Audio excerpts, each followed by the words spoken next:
يا من لقبت بالجوهرة وأنت لست كذلك، اتق الله في نفسك، لأنك ستقف بين يدي ربك. والناس جميعا من قرأ هذا المنشور ظن بأحدنا سوءا. يعني هذه الفتوى إذا سلك منها الشيخ عبد المجيد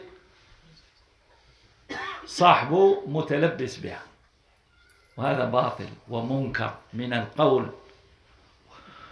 وزور. حتى إذا اختلفنا معاك ما يوصلش بك التلبيس إلى الكذب الصاري على إخوان. الناس ما يعرفوش هذا الأمر، ولكن الذي له دسيسة شر في نفسه يفضحه الله ولو بعد حين.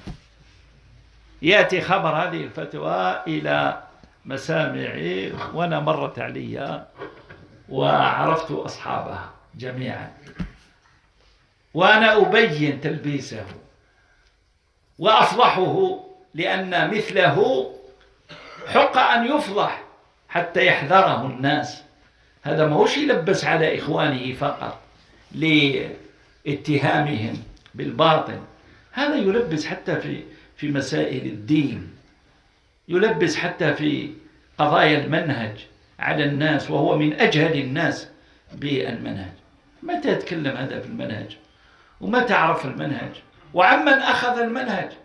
أخذه عن شيخه اللي قال فيه الشيخ ربيع حفظه الله ضعيف المنهج، لأنه لا يعرج ولا دراية له بهذه المسائل بشهادته هو على نفسه، بشهادته هو على نفسه.